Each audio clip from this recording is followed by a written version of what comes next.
오늘 본문은 역대하 31장 1절부터 마지막 절까지입니다. 매일 성경 제목은 6월절이 지나고 이렇게 됐습니다만은 저는 이 제목을 31장을 개혁이라고 하고 싶습니다. 이 개혁의 주 내용이 반차 제도를 정비하는 것하고 11조 이야기가 나와요.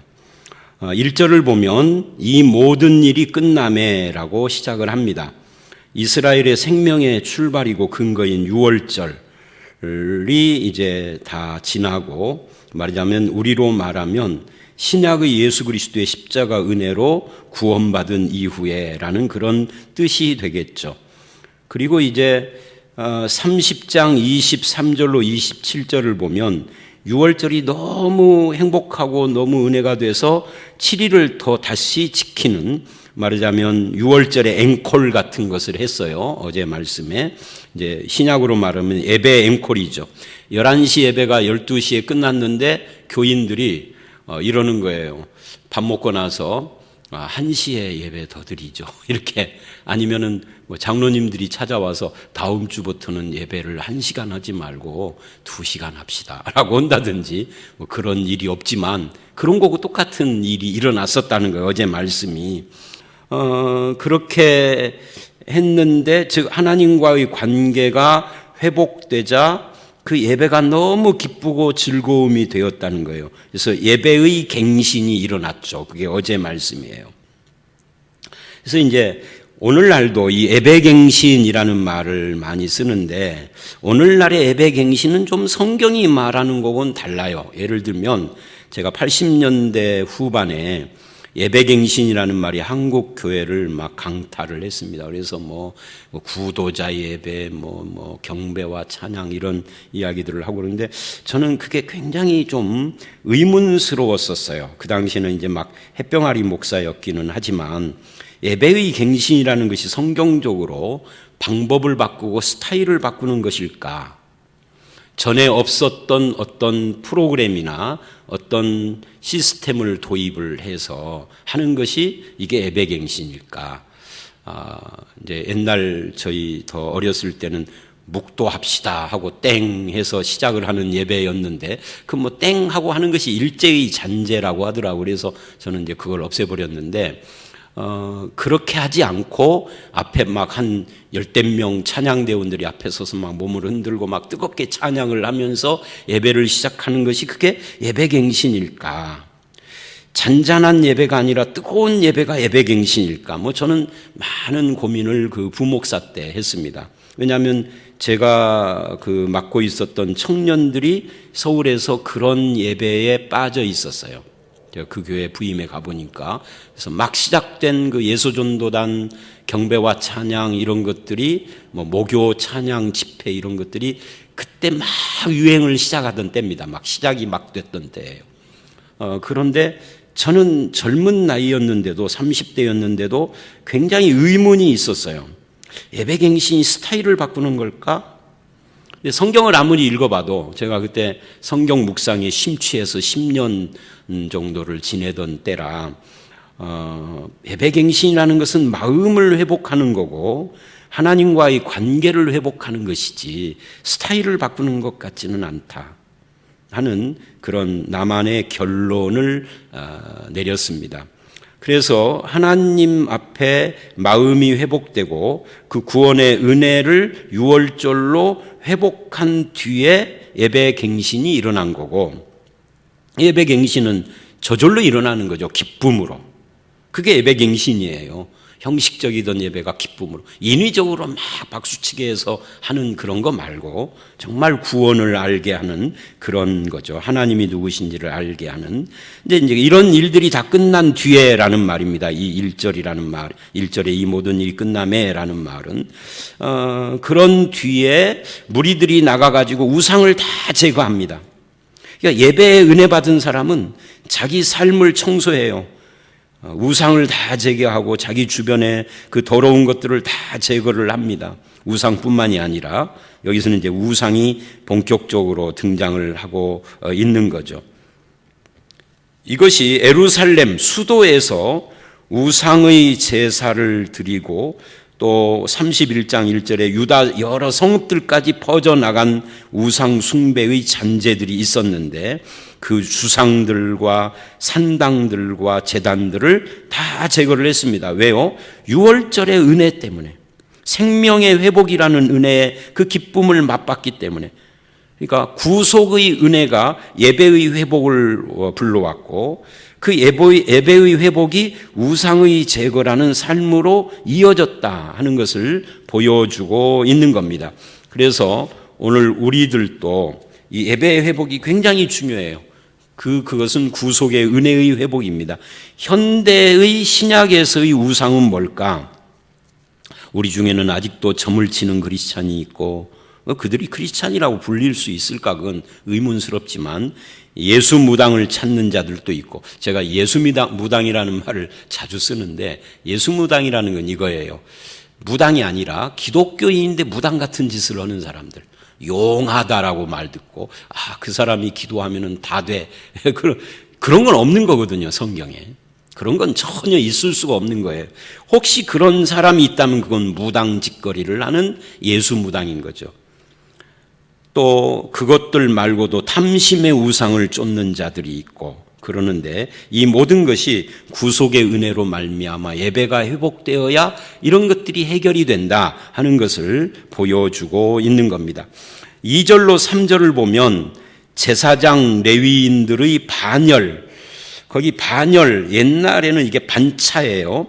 반열을 정해서 그 직분을 행하게 합니다. 반열을 따라서 번제, 화목제 또는 그런 것을 드리는 사람, 문에서 섬기는 사람, 또 감사 찬송을 하는 사람, 이렇게 해서 이들을 순서를 정해가지고 조직적으로 이런 일들을 감당하도록, 말하자면 오늘 말씀은 제도의 개혁인 거죠. 1절로 3절이. 그리고 히스기야 스스로도 자기 재산 중에서 얼마를 정해서 번제에 쓰도록 드렸다라고 말을 합니다. 그리고 이제 4절로 10절은 헌금 이야기를 해요. 첫 열매를 드리고 11조를 드리고 그럽니다. 그러니까 이스라엘의 타락의 표시, 사실은 이스라엘만이 아니라 오늘 신약의 우리들도 똑같습니다만은 타락의 표시가 항상 뭘로 등장을 하느냐면 유월절을 중단하는, 즉 구속의 은혜를 거부하고 예배를 중단하고, 그 다음에 11조를 중단하는, 헌금을 안 하는 거죠. 그 다음에 성전이 무너지는, 이런 것들이 이스라엘의 타락의 현상으로 항상 성경에 등장을 합니다. 그러면 신앙의 회복은 당연히 이 세 가지가 회복되는 거죠.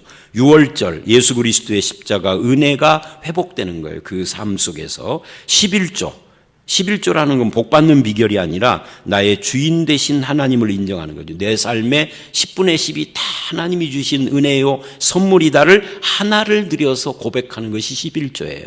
그러니까 11조는 단순한 헌금이 아닙니다. 신앙 고백인 겁니다. 그 다음에 성전, 이건 이제 신약으로 말하면 공동체죠. 예배의 회복. 그러니까 구원의 은혜가 회복되고 나의 주인 되신 하나님을 인정하는 헌금이 회복되고 예배가 회복되고 교회가 회복되는 것이 이제 이 신앙의 회복과 맞물려 있다 하는 것을 보여주는 겁니다. 11조라는 것은 아까도 금방 제가 얼핏 말한 것처럼 복받기 위한 수단이라고 하는 한국교회 가르침은 타락한 가르침입니다.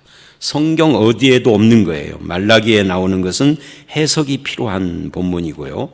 이 11조는 그런 것보다 복받는 수단이 아니라 대표 원리입니다. 내 삶의 모든 것 10분의 10의 주인이신 하나님의 주권을 고백하는 로드십이죠.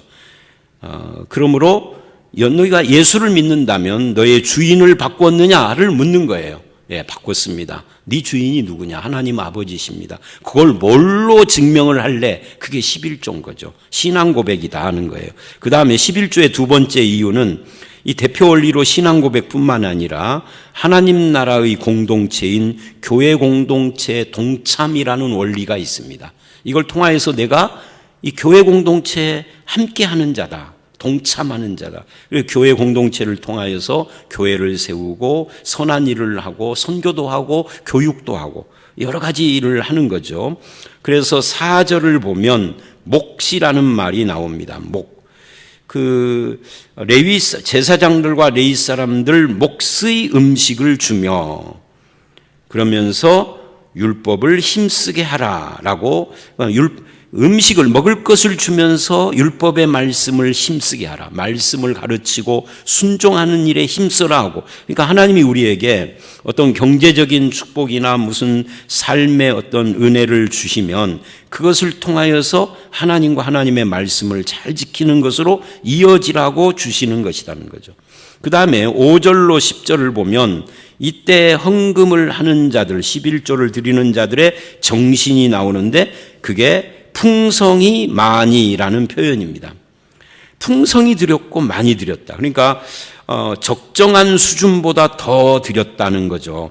히스기야가 와서 6절로 8절에 보니까 쌓인 더미들의 그 모습을 보고 그래요. 더미들을 보고 얼마나 많이 쌓였는지 하나님을 송축을 합니다. 백성들을 축복합니다. 11조와 천 열매가 얼마나 많이 들어왔는지 그것을 보고 히스기야의 마음이 너무 기뻤던 거죠. 그리고 9절로 10절 히스기야가 질문을 합니다. 그리고 대제사장이 대답을 해요. 이는 복을 주셨음이라. 그러니까 하나님이 주신 복을 인정하는 행위라는 것을 보여주는 거예요. 오늘날도 이 헌금의 정신 원리는 똑같습니다. 헌금은 복을 받기 위하여서가 아니라 주신 복에 대한 감사와 기쁨의 반응이에요. 주신 은혜와 복을 내가 감사함으로 그것을 반응하고 인정하는 거죠. 복받은 결과지 복받는 비결이 아니다. 그래서 신앙 고백이 헌금이고 11조다라고 말을 할 수가 있어요. 이 11조를 우리도 개혁을 해야 합니다. 그 원리를.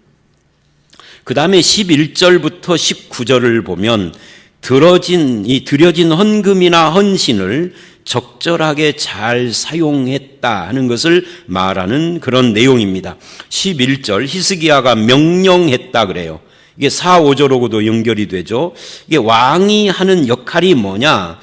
그것은 이게 방들을 준비하게 하고 11조와 예물들을 거기 두도록 그렇게 만들어가는, 그러니까 어떤 일의 방향을 정해주는 일을 한 거죠.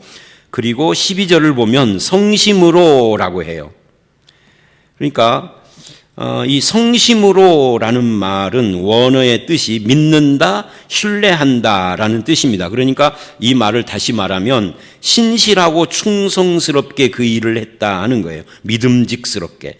그러니까 명령한 것만, 왕이 명령했으니 기계적으로 하는 것이 아니라 성심을 다해서 신실하고 충성스럽게 감당하는 모습이야말로 그 속에 은혜가 있고 믿음이 회복된 사람이라는 증거죠. 그러니까 이 믿음이 회복된 증거가 둘로 나타났다는 거죠. 헌금 헌신과 그 다음에 신실한 삶으로 주의 명령을 잘 따라가는 모습이라는 겁니다. 그래서 12절에 성심이라는 말을 한 거예요. 또 14절에는 그것이 즐겁게라고 즐거이 하나님께 드리는 예물을 맡아라고 표현을 하는 겁니다. 또 18절을 보면 이 회중은 성결하고 충실히 그 직분을 다 하는 자였다라고 말을 합니다. 이것도 다 성심이라는 말과 함께 충성스럽게 반응을 한 이스라엘 백성들, 유다 백성들을 말하고 있는 겁니다. 그리고 이제 20절로 21절에 결론적으로 요약을 해요. 히스기야가 하나님 보시기에 선과 정의와 진실함으로 행하였다 그래요. 여기서 선이라는 말의 반대는 악이죠. 정의의 반대는 불의예요. 진실의 반대는 거짓입니다. 그러니까 악하고 불의하고 거짓됨으로 행하는 자와 달리 선하고 정의롭고 진실하고, 그게 이제 그 모든 일, 어떤 한 분야, 예를 들면 어떤 성도나 어떤 목사가 종교적인 일에는 선하고 진실했는데 그 외에 가정에서나 아니면 사회에서나 직장에서는 거짓되고 불의하고 악한 자라고 하면 그 신앙은 가짜입니다. 근데 들려오는 소문에 의하면 예수 잘 믿는다고 자타가 그렇게 공인을 하는 사람들 중에도 직장이나 사회에서는 악하고 불의하고 거짓된 사람들이 너무 많아요. 안 그래요? 진짜로 진실이 믿는 사람은 종교적인 일이든 세속적인 일이든 가정의 일이든 그 어떤 일을 하든 선하고 정의롭고 진실해야 돼요. 그가 행한 모든 일이라고 합니다. 그가 행한 모든 일에 그랬다 그 말이에요. 21절. 그래서 이 히스기야가 어떻게 그렇게 선과 정의와 진실함으로 행할 수 있었느냐 하면은 그가 하나님을 찾는 자였고 21절 한마음으로 행하는 자였기 때문이다. 이 한마음으로라는 말의 반대는 두 마음입니다. 두 마음이라는 말은 나누어진 마음이라는 거죠. 하나님과 세상, 하나님과 물질. 근데 이 한마음은 일심입니다. 온전히 하나님을 찾고 행하며 사는 자여서 형통했다라고 말을 합니다. 그러니까 그가 행한 모든 일이 선하고 의롭고 진실한 이유가 하나님을 찾고 한 마음으로 행한 그것이었다면 우리도 그런 것을 본받아 살아야 할 필요가 있는 것이죠. 그럴 때 우리의 삶이 하나님 앞에서 정말 그 신앙의 정신을 바르게 드러낼 수가 있게 되는 겁니다. 자, 오늘 말씀 여기까지입니다. 개혁을 실천하는 건데요. 이게 제사장들이나 찬양하는 자들의 반차를 쫙 정해서 제도 개혁을 하고 11조 헌금을 정말 신실하게 드릴 수 있도록 그렇게 사람들의 마음을 바르게 세워가는 그런 모습이고 히스기야 본인 자신도 하나님을 찾고 한 마음으로 행하여 선하고 의롭고 진실하게 삶으로써 본이 되었다 하는 것을 보여주는 이 세 가지 내용으로 구성이 되어 있습니다. 저와 여러분의 삶에도 하나님 앞에서 우리의 신앙의 고백이 우리의 헌신, 헌금 이런 걸로 또 성심으로 행하는 신실한 모습으로 드러나기를 원하고 우리의 삶이 종교적인 부분 이외에도 모든 행하는 것에 선하고 정의롭고 진실한 하나님을 찾고 한 마음으로 행하는 사람의 모습을 늘 갖추기를 주의 이름으로 축원합니다. 함께 기도하겠습니다. 하나님, 우상을 다 제거하고 이제 그 만연했던 우상 숭배의 자리에 번제를 회복하고 화목제를 회복하고 성전의 문을 단단히 단속을 하며 감사 찬송하는 일에 반열을 정해서 제도를 정비한 히스기야의 모습을 보면서 오늘 우리들도 우리의 삶 속에 있는 모든 우상들을 다 제거하기를 원합니다. 아직도 예수 무당 찾는 자들이 있고 탐심의 우상을 따라가는 자들이 있고 그렇습니다. 주님 우리를 불쌍히 여겨주시옵고 또 우리의 삶이 온전히 전폭적으로 주님의 것이라는 것을 고백하는 차원에서 헌금과 헌신이 이루어지도록 우리를 진실하고 충성스럽게 하시며 남에게만 요구하는 자가 아니라 내가 나의 모든 삶의 현장에서 교회나 교회 바깥 어디서든지 선하고 정의롭고 진실하게 하나님을 찾고 한 마음으로 행하는 그런 성도가 되게 해 주시옵소서. 예수님 이름으로 기도드렸사옵나이다. 아멘.